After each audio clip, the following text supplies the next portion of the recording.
Mayor Vico Soto may paalala sa mga Pasigueño.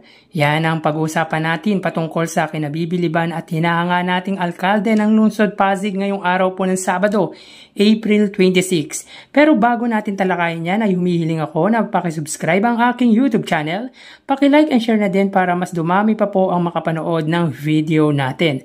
Maraming salamat po sa inyo mga kaparokya. So yun nga mga kaparokya, recently ay flinex ni Mayor Vico Soto sa kanyang Facebook account or social media account ang dalawang pasyente or yung natulungang pasyente ng Mega Dialysis Center na lumapit sa kanya para personal na magpasalamat dahil nga po sa tulong na ibinigay po ng Pasig LGU sa kanila. Ayon sa caption ni Mayor Vico Soto ay 300 na pasyente na daw di umano ang nakikinabang sa nasabing dialysis center. At ayon dito ay nagbukas ang 79 machine PPP ng Mega Dialysis Center noong December 2022. So more than 2 years na pong nag-ooperate ang Mega Dialysis na ipinatayo po ni Mayor Vico Soto, kung saan ayon dito ay isa daw ito sa pinakamalaking dialysis center sa bansa at may financial assistant pang natatanggap di umano ang mga resident nito at ang mga pasyente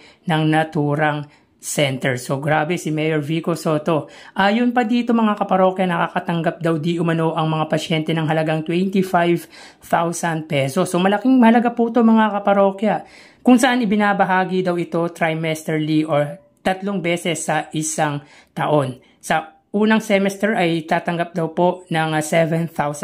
Sa second semester naman po ay 7,000 ulit at 11,000 naman po sa third semester. So ipinapabatid or ipinapaalala din ni Mayor Vico Soto ang mga pasyenteng hindi pa nakakaalam ang patungkol dito. So mga kaparokya, yung mga may sakit po sa kidney na kailangang i-dialysis ay ipinapabatid po ni Mayor Vico Soto ang patungkol po dito. Meron pong financial assistant na matatanggap ang mga pasyente dito. So grabe talaga si Mayor Vico Soto mga kaparokya, yung mga imposible ay talagang ginagawa niyang posible. Mga kaparokya, I'm not happy not because dahil may sakit na ganito yung mga Pasigueño or yung mga tao, kundi natutuwa ako dahil sa tulong at suporta ng Pasig LGU sa mga pasyente nito. Mahirap ang magkasakit dahil nararanasan natin ito mga kaparokya, pero yung gantong uri ng sakit ay sobrang delikado, hindi po biro ang magkaroon ng sakit sa kidney. Kaya malaking tulong sa mga Pasigueño ang ma-accommodate or makatanggap ng libreng pa-dialysis at financial assistance. Sobrang laking tulong yan mga kaparokya dahil kahit papaano ay nakakatapid sila sa pagdialysis. At alam naman po natin na sobrang mahal magpa-dialysis at sobrang blessed ng mga Pasigueño dahil merong Mayor Vico Soto na handang tumulong sa kanila.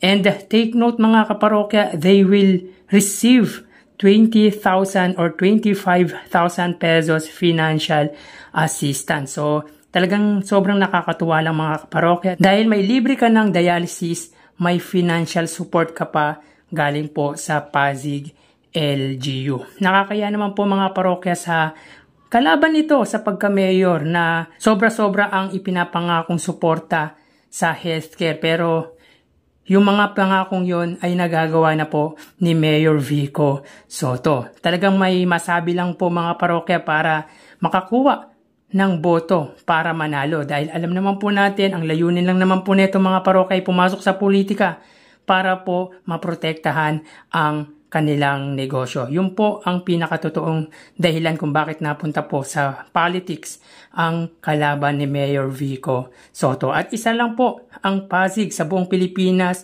na may gantong suporta para sa mga pasyenteng may problema nga po sa kidney. Yan ang nagagawa ng hindi corrupt na namumuno sa isang lugar. Lahat ng imposible ay ginagawang posible. So sobrang blessed talaga ng mga Pasigueño mula nang maupo bilang mayor nila si Mayor Vico Soto. Paano kaya kung natalo si Mayor Vico Soto noong 2019? Malamang sa malamang ay hindi po nila makakamtan ang mga pribilehiyong ibinibigay ng Pasig LGU. Kaya vote straight Giting ng Pasig mga kaparokya dahil malaking tulong at marami pang tulong na ibibigay si Mayor Vico Sotto sa mga residente or sa mga constituent niya. So hanggang dito na lang po tayo mga kaparokya. Mag-iingat po tayo palagi. Thank you and God bless.